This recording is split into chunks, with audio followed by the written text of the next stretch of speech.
Access to affordable and reliable energy supply is crucial to removing poverty and social development. Large electricity supply and demand gap, coupled with high basket price of electricity due to dependence on expensive imported energy resources, has pushed a large chunk of population below the poverty line. This accentuated further due to food and water insecurity. Pakistan has decided to adopt the Paris Agreement to limit greenhouse gases, so that the rise of temperature could be limited to between 1.5 and 2 degrees Celsius. Hydropower and solar energy can be the options. By 2030, 60% of all energy produced in the country will be generated from renewable energy resources, including hydro.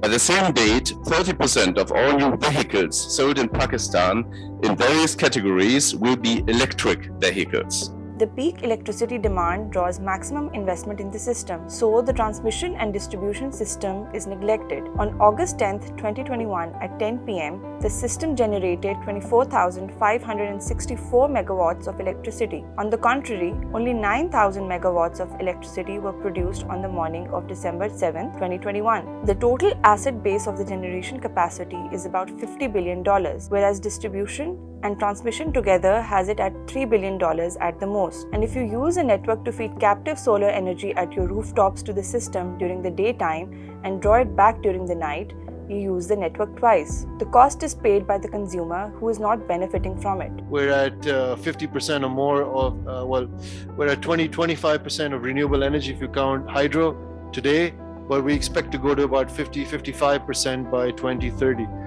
Pakistan and the Asia-Pacific region have substantial financing gaps for SDGs and climate change. A green recovery from COVID-19 is needed to meet both economic recovery and climate and sustainability goals. This tells us that significant co-benefits can be leveraged from a green recovery. According to the SCAP Survey 2019, investment estimation of achieving clean energy targets in Asia-Pacific is more than $432 billion. Fossil fuel subsidies are more than it. So, by reducing the subsidies, we can increase the pace of achievement. To get out of the emission lockdown situation, the world has to get out of the coal-produced electricity by phasing it out over a 40 years life cycle. Now, building forward better is expediting the green policy package. In terms of the green development part of it, it looks at spending increases in key areas to support ecosystem restoration and investing in clean energy.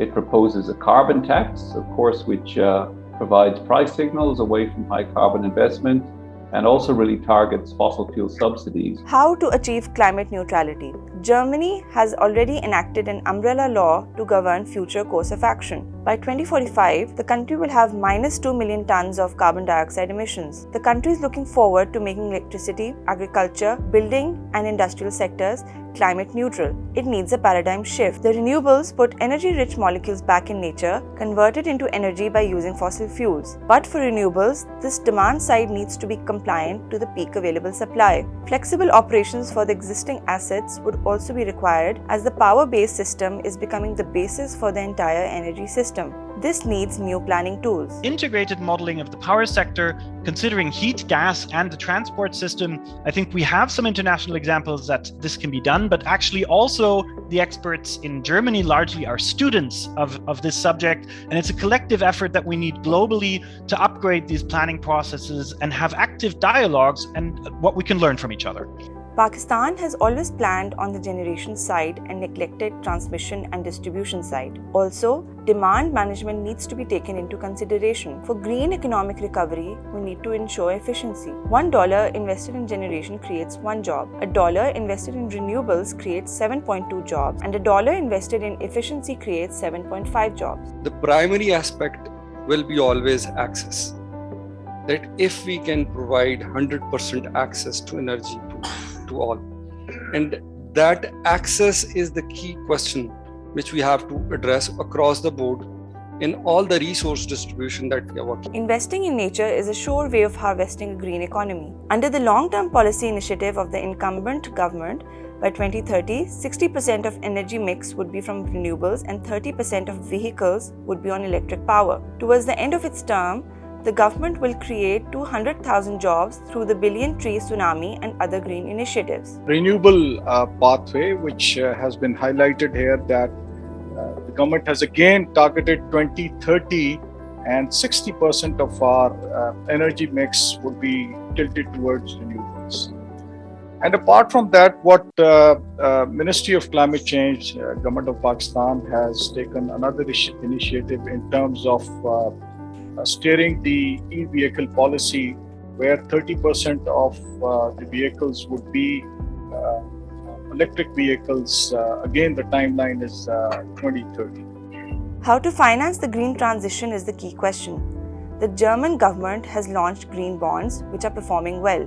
The experience can be replicated in Pakistan. Since climate change is a global issue, leaving no one behind is the only solution. Energy sector, we have a huge opportunity, and that's what we see from our side as well.